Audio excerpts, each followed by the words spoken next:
Welcome to the day 1 of the 37th week of the 52-week Bible hearing plan. Let's listen to Titus chapter 1. Chapter 17. The Lord said to Moses, "Speak to the Israelites and get 12 staffs from them, one from the leader of each of their ancestral tribes. Write the name of each man on his staff. On the staff of Levi write Aaron's name, for there must be one staff for the head of each ancestral tribe.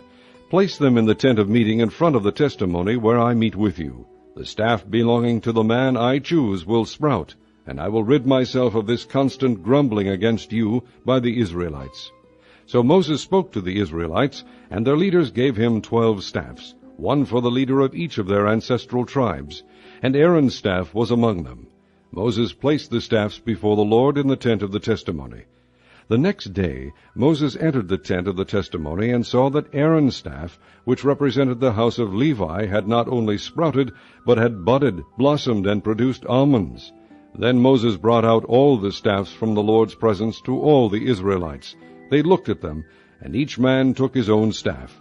The Lord said to Moses, "Put back Aaron's staff in front of the testimony, to be kept as a sign to the rebellious. This will put an end to their grumbling against me, so that they will not die." Moses did just as the Lord commanded him. The Israelites said to Moses, "We will die! We are lost! We are all lost! Anyone who even comes near the tabernacle of the Lord will die. Are we all going to die?" Chapter 18. The Lord said to Aaron, "You, your sons, and your father's family are to bear the responsibility for offenses against the sanctuary, and you and your sons alone are to bear the responsibility for offenses against the priesthood. Bring your fellow Levites from your ancestral tribe to join you and assist you when you and your sons minister before the tent of the testimony. They are to be responsible to you, and are to perform all the duties of the tent, but they must not go near the furnishings of the sanctuary or the altar, or both they and you will die. They are to join you and be responsible for the care of the tent of meeting, all the work at the tent, and no one else may come near where you are. You are to be responsible for the care of the sanctuary and the altar, so that wrath will not fall on the Israelites again. I myself have selected your fellow Levites from among the Israelites as a gift to you, dedicated to the Lord to do the work at the tent of meeting. But only you and your sons may serve as priests in connection with everything at the altar and inside the curtain. I am giving you the service of the priesthood as a gift. Anyone else who comes near the sanctuary must be put to death." Then the Lord said to Aaron, "I myself have put you in charge of the offerings presented to me. All the holy offerings the Israelites give me, I give to you and your sons as your portion and regular share. You are to have the part of the most holy offerings that is kept from the fire. From all the gifts they bring me as most holy offerings, whether grain or sin or guilt offerings, that part belongs to you and your sons. Eat it as something most holy. Every male shall eat it. You must regard it as holy. This also is yours, whatever is set aside from the gifts of all the wave offerings of the Israelites. I give this to you and your sons and daughters as your regular share. Everyone in your household who is ceremonially clean may eat it. I give you all the finest olive oil and all the finest new wine and grain they give the Lord as the firstfruits of their harvest. All the land's firstfruits that they bring to the Lord will be yours. Everyone in your household who is ceremonially clean may eat it. Everything in Israel that is devoted to the Lord is yours. The first offspring of every womb, both man and animal, that is offered to the Lord is yours. But you must redeem every firstborn son and every firstborn male of unclean animals. When they are a month old, you must redeem them at the redemption price set at 5 shekels of silver, according to the sanctuary shekel, which weighs 20 gerahs.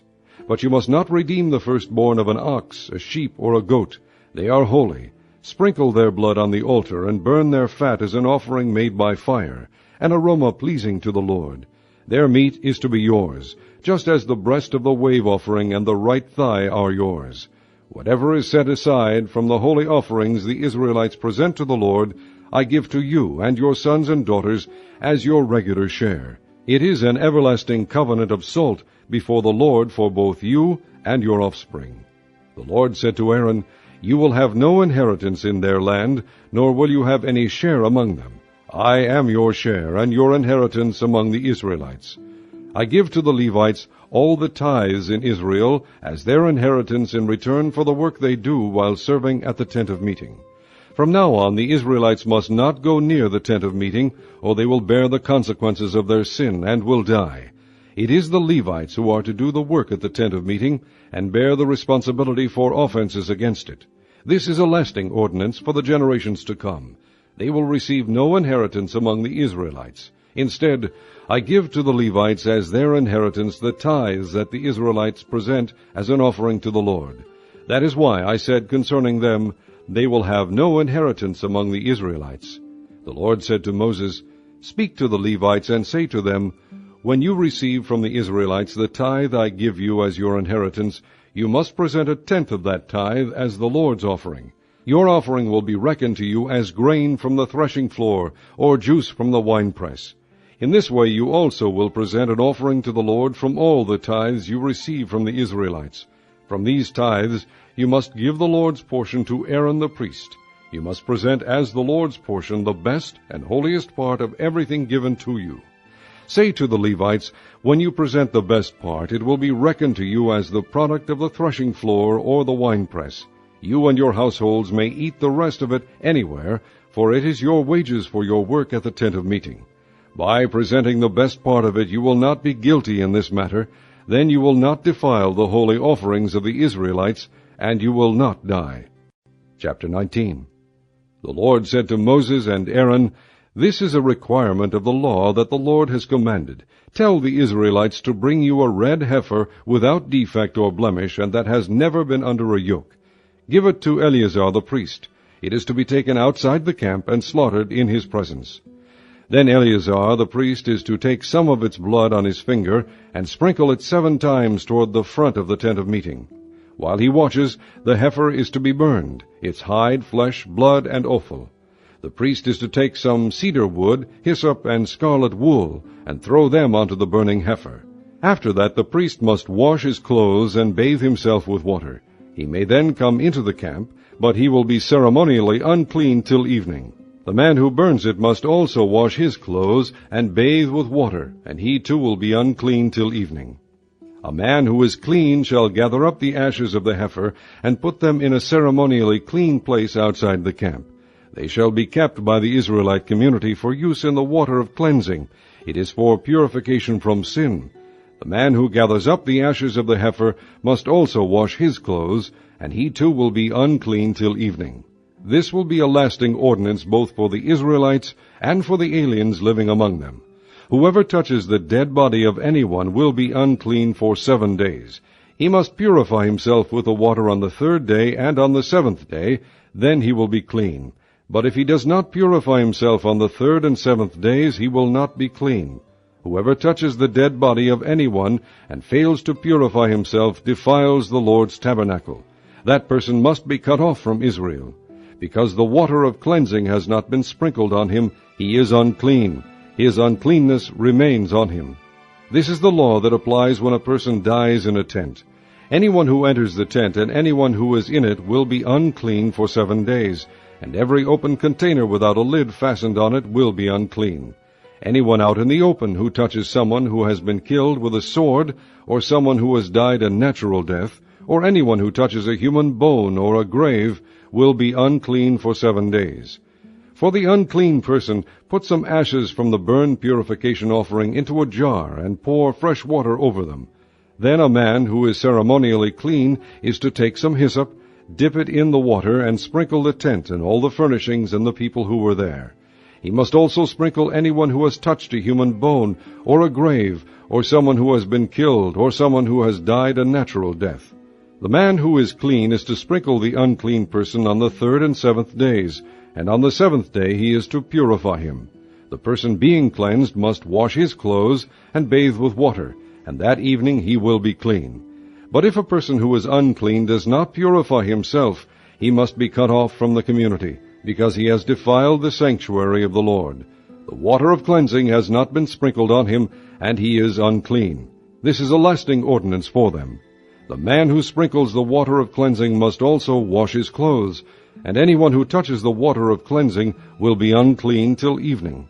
Anything that an unclean person touches becomes unclean, and anyone who touches it becomes unclean till evening. Chapter 20. In the first month the whole Israelite community arrived at the desert of Zin, and they stayed at Kadesh. There Miriam died and was buried. Now there was no water for the community, and the people gathered in opposition to Moses and Aaron. They quarreled with Moses and said, If only we had died when our brothers fell dead before the Lord. Why did you bring the Lord's community into this desert, that we and our livestock should die here? Why did you bring us up out of Egypt to this terrible place? It has no grain or figs, grapevines or pomegranates, and there is no water to drink. Moses and Aaron went from the assembly to the entrance to the tent of meeting, and fell face down, and the glory of the Lord appeared to them. The Lord said to Moses, Take the staff, and you and your brother Aaron gather the assembly together. Speak to that rock before their eyes, and it will pour out its water. You will bring water out of the rock for the community, so they and their livestock can drink. So Moses took the staff from the Lord's presence, just as he commanded him. He and Aaron gathered the assembly together in front of the rock, and Moses said to them, Listen, you rebels! Must we bring you water out of this rock? Then Moses raised his arm and struck the rock twice with his staff. Water gushed out, and the community and their livestock drank. But the Lord said to Moses and Aaron, Because you did not trust in me enough to honor me as holy in the sight of the Israelites, you will not bring this community into the land I give them. These were the waters of Meribah, where the Israelites quarreled with the Lord, and where he showed himself holy among them. Moses sent messengers from Kadesh to the king of Edom, saying, This is what your brother Israel says. You know about all the hardships that have come upon us. Our forefathers went down into Egypt, and we lived there many years. The Egyptians mistreated us and our fathers, but when we cried out to the Lord, he heard our cry and sent an angel and brought us out of Egypt. Now we are here at Kadesh, a town on the edge of your territory. Please let us pass through your country. We will not go through any field or vineyard, or drink water from any well. We will travel along the king's highway, and not turn to the right or to the left until we have passed through your territory. But Edom answered, You may not pass through here. If you try, we will march out and attack you with the sword.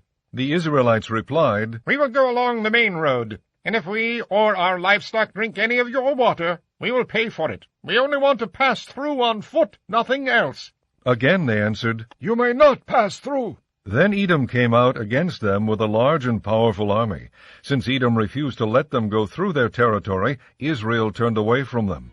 The whole Israelite community set out from Kadesh and came to Mount Hor. At Mount Hor, near the border of Edom, the Lord said to Moses and Aaron, Aaron will be gathered to his people. He will not enter the land I give the Israelites, because both of you rebelled against my command at the waters of Meribah. Get Aaron and his son Eleazar and take them up Mount Hor. Remove Aaron's garments and put them on his son Eleazar, for Aaron will be gathered to his people. He will die there. Moses did as the Lord commanded. They went up Mount Hor in the sight of the whole community. Moses removed Aaron's garments and put them on his son Eleazar, and Aaron died there on top of the mountain.